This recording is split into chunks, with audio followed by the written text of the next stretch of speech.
Hello student, welcome to Swati's classes. आज हम देखने वाले lesson number 6 rules are for everyone. Student, 1 to 5 lesson के वीडियो मैंने अपने चैनल पे डाले हुए हैं। अगर आपने नहीं देखी है तो ज़रूर देखिए। स्वातिस क्लासेस चैनल को सब्सक्राइब कीजिए, आपको EVS 1 एंड EVS 2 के लेसन के वीडियो उस चैनल पे मिल जाएंगे। तो आज हम देखने वाले lesson number 6 rules are for everyone. तो यहाँ पे देखिए, आपको कुछ क्वेश्चन दिख रहे हैं। यहाँ पे फर्स्ट क्वेश्चन आपको दिया गया है, can you tell some traffic rules. क्या आपको ट्रैफिक रूल्स पता है? Give reason why we should obey this rules. इसके पीछे क्या रीज़न है कि हम ये सारे रूल्स को फॉलो करते हैं।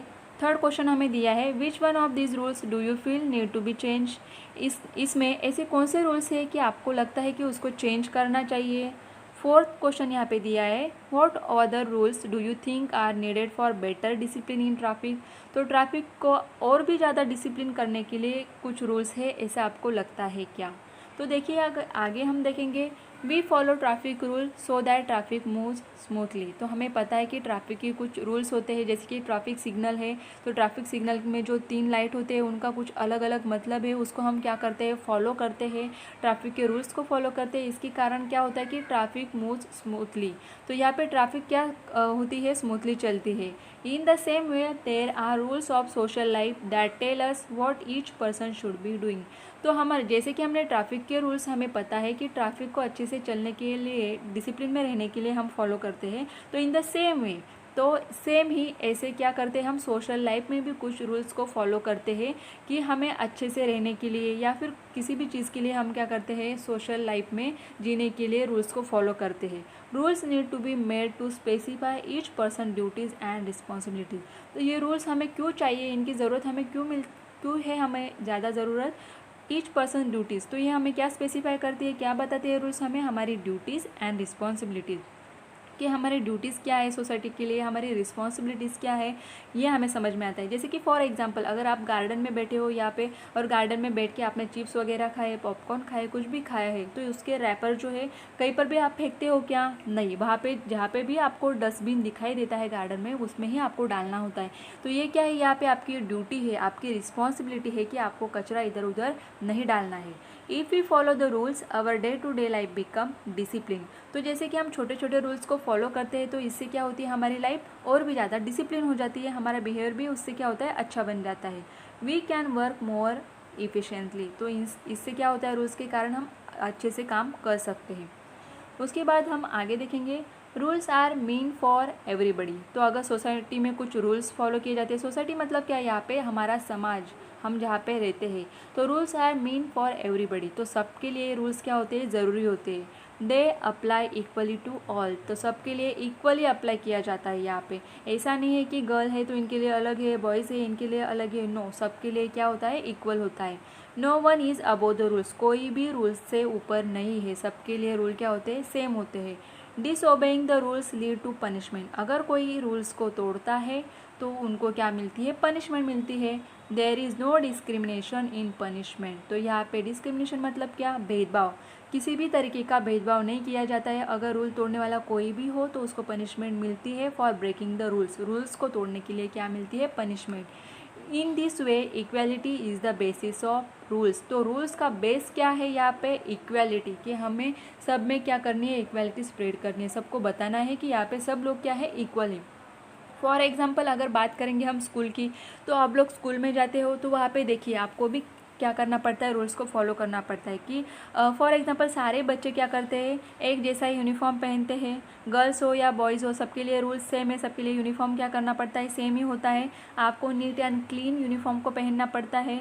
आपकी टीचर क्या करती है, आपके नेल्स बड़े हैं क्या, बाल बड़े हैं क्या, वो भी चेक करते हैं। तो ये क्या है, रूल्स है कि आपको स्कूल में अच्छे से जाना है, अच्छा यूनिफॉर्म पहनना है, टीचर से अच्छे से बात करनी है, टीचर जो होमवर्क देते हैं उनको आपको क्या करना है, कंप्लीट करना है। तो ये सारे क्या है, रूल्स है। अगर आप रूल्स ब्रेक करते हो, अच्छे से आप यूनिफॉर्म पहन के नहीं जाते हो या फिर आपका होमवर्क कंप्लीट नहीं करते हो, तो टीचर आपको क्या करती है, पनिशमेंट करती है कि नहीं। तो सेम ऐसे ही सोसाइटी के भी कुछ रूल्स होते हैं जिनको फॉलो करना बहुत ही ज़रूरी होता है। तो आगे का हम देखेंगे यहाँ पे, changes in rules for the society. तो सोसाइटी के रूल्स के बारे में हम देखेंगे। Our society works according to certain rules. तो हमारी सोसाइटी, हमारा समाज जो है क्या करता है, रूल्स के अकॉर्डिंग काम करता है। We make the rules ourselves, तो हम हमारे लिए भी क्या करते हैं, यहाँ पे रूल्स तैयार करते हैं। We follow these rules because they are meant for the common good, तो ये रूल्स क्यों बनते हैं सब, जैसे कि स्कूल की बात करेंगे, हम घर की बात करेंगे या फिर समाज की बात करते हैं, हर जगह पे रूल्स फॉलो करना क्यों ज़रूरी होता है कि इसके कारण हमारा काम क्या हो जाता है, ईजी हो जाता है, डिसिप्लिन में हो जाता है, हम अच्छे से बिहेव कर पाते हैं, हमें अच्छे से समझ में आता है कि हमें क्या करना चाहिए क्या नहीं करना चाहिए। Proper changes are also introduce in the rules made for a society, तो सोसाइटी के लिए जब रूल्स बनते हैं तो उनको सब लोगों को प्रॉपरली इंट्रोड्यूस कराना ज़रूरी होता है। अगर कुछ रूल्स चेंज हो रहे हैं तो प्रॉपरली उन चेंजेस को हमें लोगों तक पहुंचाना चाहिए। There is a difference between the rules of society and the laws of nature, तो देखिए यहाँ पे हमें क्या बताया गया है कि rules of society and laws of nature क्या है, डिफरेंट है, ये सेम नहीं होते हैं। जैसे कि सोसाइटी के जो रूल्स होते हैं ये हम लोग बनाते हैं, उनको चेंज भी कर सकते हैं, लेकिन जो नेचर के लॉज होते हैं, नेचर मतलब क्या यहाँ पे एनवायरनमेंट, तो एनवायरमेंटल जो नेचुरल जो लॉज होते हैं उनको हम चेंज नहीं कर सकते हैं।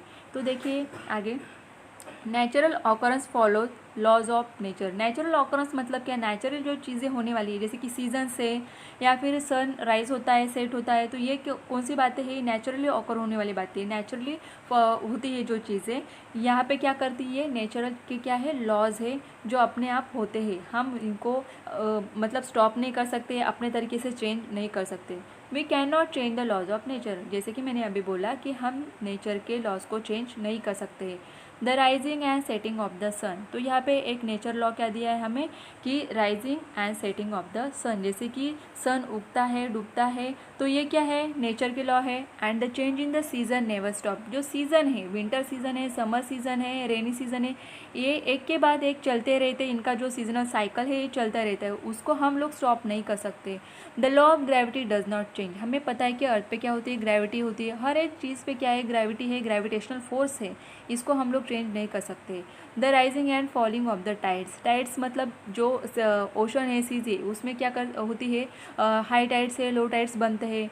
The phases of the moon, जैसे कि सेकेंड लेसन में हमने देखे फेजेस ऑफ द मून, तो ये क्या है, सब नेचर के लॉ होते हैं। All of this things occur according to the laws of nature, ये सारी चीज़ें कैसे होती है, according to laws of nature.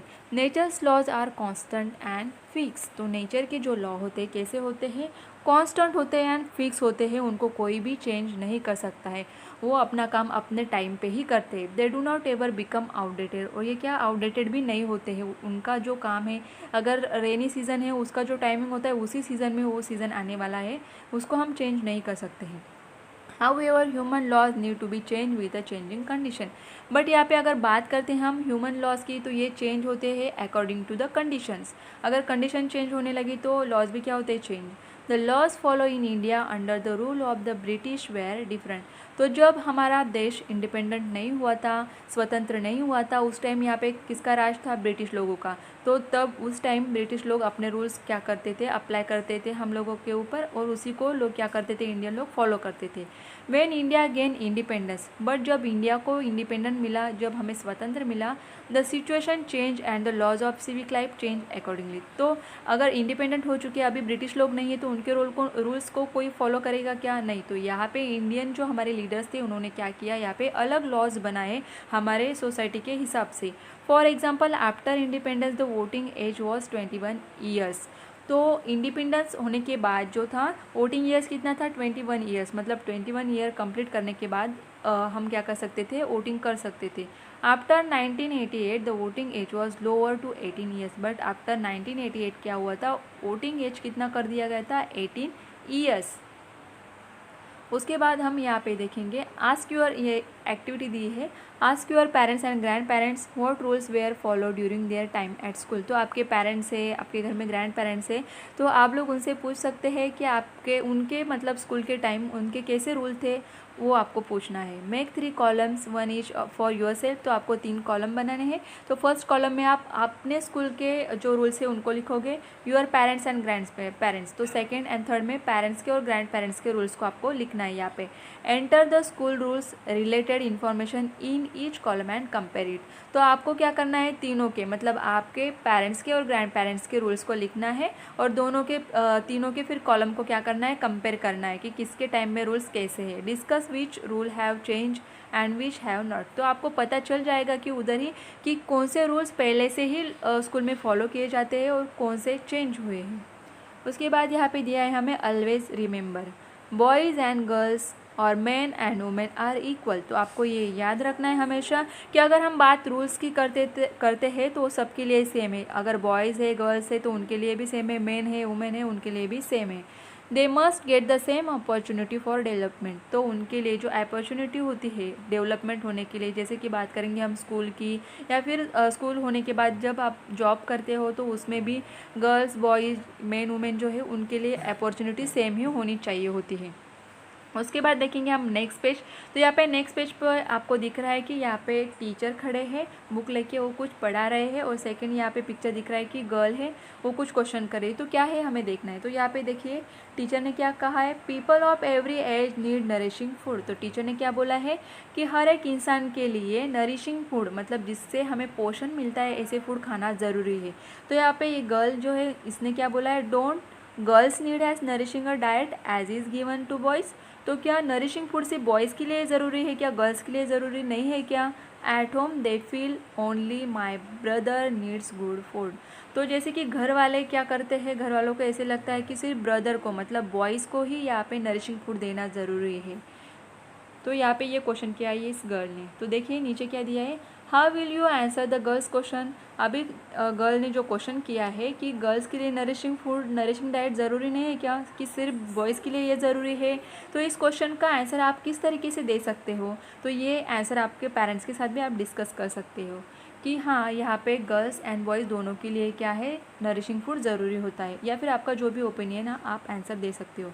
In what other ways do you feel there is a discrimination between boys and girls. और ऐसे कौन सी चीज़ें होती है, डिस्क्रिमिनेशन मतलब क्या होता है यहाँ पे कि भेदभाव, गर्ल्स और बॉयज़ में किस तरीके का भेदभाव होता है ये आपको देखना है।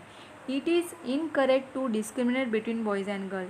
ये इनकरेक्ट है, ये टोटली रॉन्ग है कि हम गर्ल्स एंड बॉयज़ में भेदभाव करते हैं, डिस्क्रिमिनेट करते हैं खाने पीने को लेकर, कपड़े को लेकर या बाहर घूमने जाने को लेकर। जैसे कि कुछ घरों में देखा जाता है सब कि बॉयज़ कहीं पर भी आ जा सकते हैं लेकिन गर्ल्स के लिए उतना फ्रीडम नहीं दिया जाता है। It is unjust to deprive girls of good food और to prevent them from going to school. Unjust का मीनिंग क्या है यहाँ पे, अन्याय करना।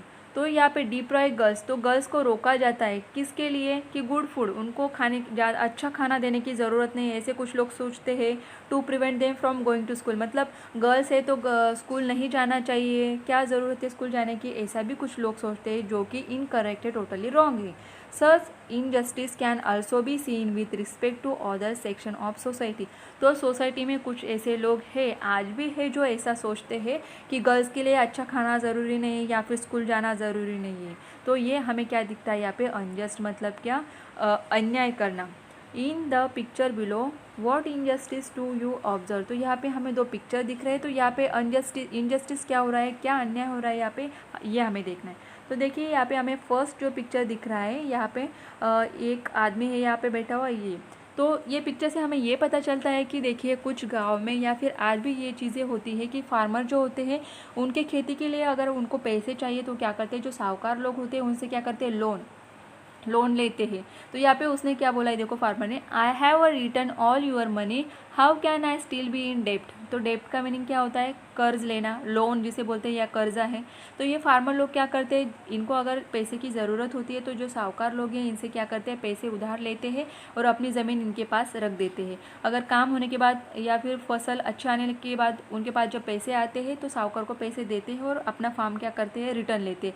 लेकिन ये साहूकार लोग जो होते हैं ये क्या करते हैं, मनी, उनको अपना मनी रिटर्न मिल जाता है फिर भी उनको दिखाते ही रहते हैं कि आपका मनी अभी भी बाकी है, आपका लोन पूरा नहीं हुआ है। तो ये क्या है, हमें इनजस्टिस दिख रहा है, फार्मर के ऊपर इनजस्टिस हो रहा है कि उन्होंने अपने पैसे पूरे दिए हैं फिर भी ये क्या कर रहे हैं, उनको दिखा रहे हैं कि आपका लोन अभी भी बाकी है। सेकेंड पिक्चर की अगर बात करते हैं हमें यहाँ पे, तो क्या दिख रहा है, देखिए तो ये जो मेड जो होती है काम करने वाली भाई, तो इसने क्या बोला है, even though I work without a single holiday in a month, why do you पे मी सो लिटल। तो इसने क्या बोला है यहाँ पे कि महीने के एक भी दिन की छुट्टी ना लेते हुए मैं सब काम करती हूँ घर के, फिर भी आप कितना कम पे करते हो, कितने कम पैसे मुझे देते हो। तो हमें पता है कि घर के इतने सारे काम होते हैं, उसके लिए मेहनत भी ज़्यादा लगती है। अगर वो पूरा महीना आकर काम कर रही है तो उसको क्या मिलना चाहिए, पेमेंट अच्छे से देना चाहिए। तो ये हमें क्या दिख रहा है दोनों पिक्चर में कि इनजस्टिस हो रहा है, उनके ऊपर अन्याय हो रहा है। उसके बाद हम जाएंगे यहाँ पे, rules have to be made to ensure that no injustice is done. तो रूल्स क्यों होते हैं ये, कि किसी के ऊपर अन्याय ना हो, इसीलिए रूल्स को फॉलो किया जाता है। उसके बाद देखेंगे यहाँ पे, a list of rules is given below. यहाँ पे हमें लिस्ट दिखेगा रूल्स का। Each rule has a specific purpose. तो हर एक रूल हर एक मतलब पर्टिकुलर रीज़न के लिए बनाया जाता है। Some rules have more than one purpose. Discuss such rule in class. तो ये जो रूल्स है आपको क्लास में डिस्कस करने हैं या फिर आप घर में भी अपने पेरेंट्स के साथ डिस्कस कर सकते हो। Under the heading this is what I think. तो आप एक हेडिंग दे सकते हो आपके नोटबुक में, this is what I think, मतलब हर एक रूल के लिए आप क्या सोचते हो, आपका क्या ओपिनियन है, वो आपको हर एक रूल के लिए सोचना है और वहाँ पे लिखना है। तो यहाँ पे हमें फर्स्ट रूल दिख रहा है, देखो, prohibition against loud speakers in public places after 10 o'clock at night. ये बात आपने कई बार सुनी होगी कि पब्लिक प्लेसेस में क्या करते हैं लोग, जैसे कि फंक्शन से, प्रोग्राम से, फेस्टिवल्स होते हैं तो बड़े बड़े लाउड स्पीकर्स लगाते हैं और उसका आवाज़ काफ़ी बड़ा होता है और 10 बजे के बाद भी रात में ये लाउड स्पीकर चलते ही रहते हैं, जिसके कारण काफ़ी सारे लोगों को परेशानी होती है।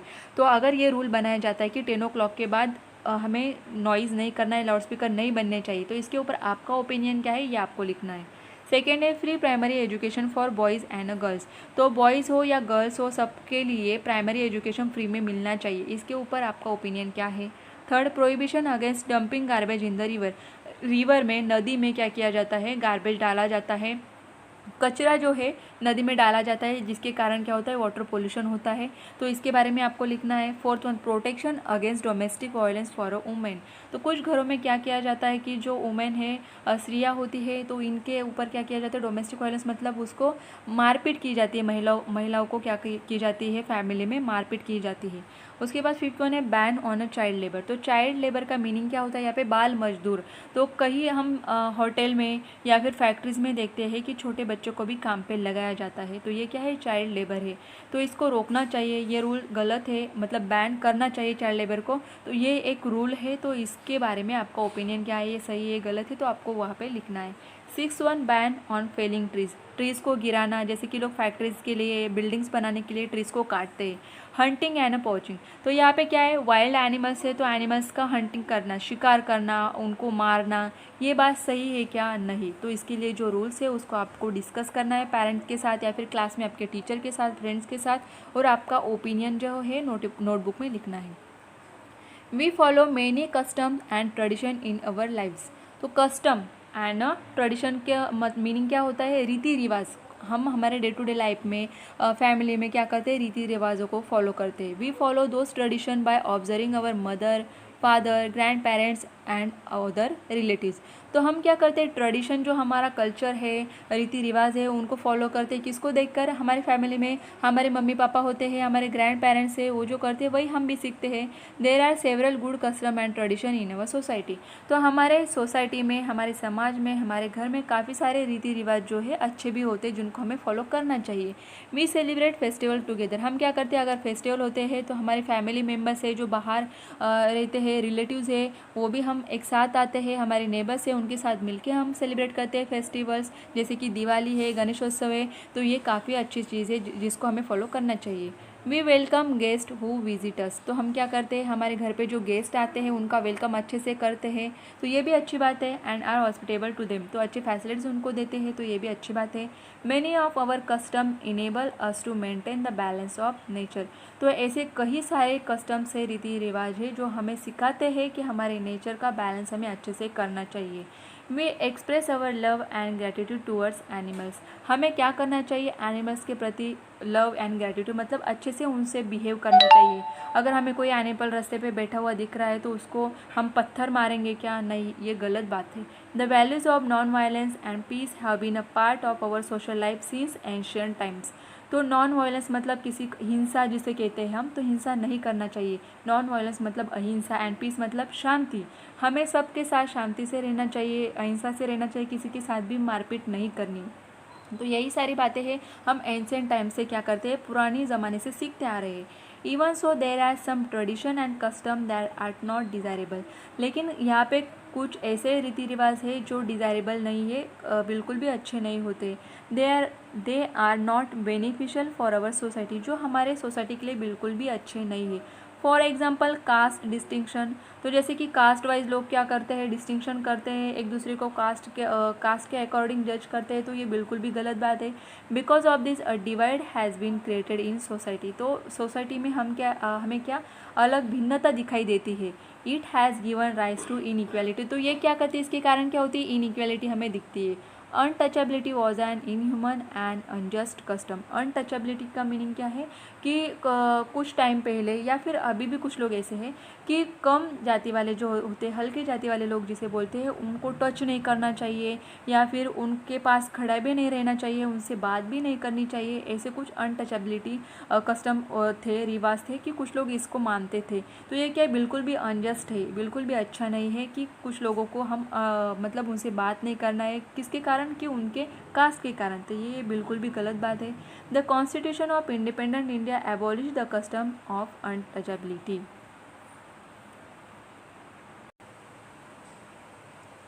The constitution of independent India abolish the custom of untouchability, तो ये जो रिवाज था कि अनटचेबिलिटी का लोग ये करते थे, तो हमारा जो कॉन्स्टिट्यूशन है, इंडिया का कॉन्स्टिट्यूशन, तो इसने क्या किया, abolish the custom of untouchability. तो एबॉलिश का मीनिंग क्या होता है, यहाँ पे बैन करना, समाप्त करना। जो ऐसा कोई रिवाज था इसको क्या कर दिया था, बंद कर दिया था। Many times laws have to be made to abolish unjust custom, तो कई बार ऐसे कई सारे लॉज बनाए गए जिसके कारण जो अनजस्ट अन्याय करने वाले जो कस्टम्स थे, जो रीति रिवाज थे, इनको क्या कर दिया था, बैन कर दिया था। In our country customs such as a sati and child marriage were abolish by making laws that ban them, तो कुछ सालों पहले हमारे यहाँ पे सती एंड चाइल्ड मैरिज ऐसे कुछ कस्टम्स थे जिनको हमारे लॉज के कारण क्या कर दिया है, अभी बैन कर दिया। तो ये सारी बातें अभी नहीं होती। The law that ban the use of magic for cheating people was first enacted इन महाराष्ट्र, तो जो लोग जादू दिखाने के चक्कर में लोगों को फंसाते थे, तो इनके अगेंस्ट कुछ लॉ बन चुके हैं, जो कि कहाँ पे फर्स्ट इनेक्टेड हुए, कहाँ पे अप्लाई किए गए, फर्स्ट महाराष्ट्र स्टेट में। Receiving a dowry has been banned by law, तो डाउरी का मीनिंग क्या होता है, जैसे कि दहेज लेना देना, तो दहेज लेना ये भी क्या बात है, गलत बात है। इसके लिए भी एक क्या किया गया है, लॉ किया गया है, जिसके कारण डाउरी को क्या किया गया है, अभी बैन किया गया है। तो देखिए यहाँ पे देखेंगे हम next, wrong customs and tradition cause the neglect of some section of society, तो जो रॉन्ग कस्टम है, ट्रेडिशन है कि रीति रिवाज, जो खराब ऐसे रीति रिवाज है, उसके कारण क्या होता है कि हमारे सोसाइटी के कई सारे ऐसे सेक्शन हैं, मतलब ऐसे लोग हैं जिनके ऊपर अच्छा ध्यान नहीं जाता है, जो क्या है अभी भी पीछे ही रह चुके हैं, जैसे कि उनको अच्छे प्रॉपर एजुकेशन नहीं मिल पाया है, उनका डेवलपमेंट नहीं हुआ है। They have no access to education, तो उनको क्या है, एजुकेशन नहीं मिल पाता है। Therefore they do not get opportunity of development, हमें पता है कि जब हम पढ़ते लिखते हैं, एजुकेशन हमें मिलता है, तभी हम क्या कर सकते हैं, डेवलप कर सकते हैं, हमारा डेवलपमेंट होता है, हम अच्छा जॉब करते हैं, नौकरी करते हैं, तो हमें क्या मतलब यहाँ पे क्या होते हैं, हम डेवलप हो पाते हैं। लेकिन अगर लोगों को यहाँ पे एजुकेशन ही नहीं मिल रहा है, तो उनको अपॉर्चुनिटी नहीं मिलती है खुद को डेवलप करने में। They have no means of livelihood, therefore they have to face poverty, तो पॉवर्टी का मीनिंग क्या है यहाँ पे, गरीबी। तो अगर उनके पास डेवलपमेंट, खुद को डेवलप करने के लिए कुछ काम ही नहीं है, उन्होंने एजुकेशन ही नहीं लिया है, तो उनको क्या फेस करना पड़ता है, पॉवर्टी, मतलब गरीबी, उनके पास पैसा नहीं हो पाता है क्योंकि उनके पास काम ही नहीं है। Poverty and lack of education are the two big obstacle in our society, तो पॉवर्टी, गरीबी and lack of education, education की कमी या फिर एजुकेशन बिल्कुल भी नहीं लिया होता है इन लोगों ने, तो यही बड़ा ऑब्स्टेकल है हमारे सोसाइटी में, जिसके कारण हमारी पूरी सोसाइटी डेवलप नहीं होती है। We can only make progress together if we get rid of this obstacle, हम पूरी तरीके से प्रोग्रेस कब हो पाएंगे, जब हम लोग इन ऑब्स्टेकल्स को पार कर पाएंगे, कि सारे लोगों तक एजुकेशन को हम पहुंचा पाएंगे, गरीबी को हम दूर कर सकते हैं, तभी हम आगे जा सकते हैं। उसके बाद नेक्स्ट हमें देखना है protecting our environment. Just as a laws are necessary to maintain equality and justice in society, laws are also required for the protection of the environment, कि जैसे हमने देखा कि सोसाइटी में इक्वालिटी होने के लिए या फिर सबको न्याय मिलने के लिए कुछ लॉज हमें ज़रूरी होते हैं, उनको प्रोटेक्शन देना ज़रूरी होता है, उसी तरीके से हमें एनवायरनमेंट को प्रोटेक्ट करना भी ज़रूरी होता है। We are dependent on nature in many ways. हमें पता है कि हम खाने पीने के लिए बहुत सारी बातों के लिए नेचर के ऊपर डिपेंड है।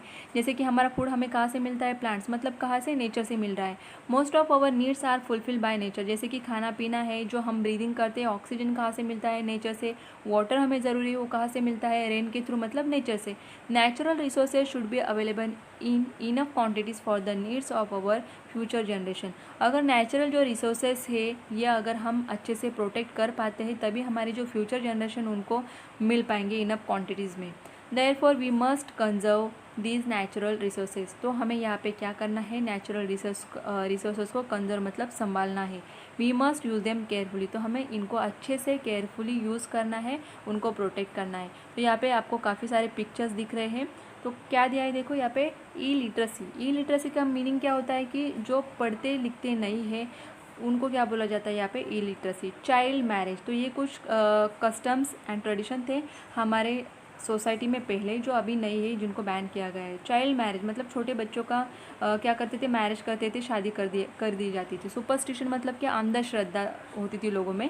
और चाइल्ड लेबर का मीनिंग होता है कि बाल मजदूर, जैसे मैंने लेसन में पहले भी बोला है। तो देखिए यहाँ पे हमने काफ़ी सारी पॉइंट डिस्कस कर लिए बच्चों।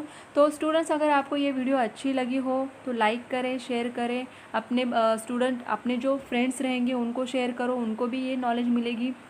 एंड अगर चैनल को सब्सक्राइब नहीं किया है तो चैनल को सब्सक्राइब ज़रूर कीजिए।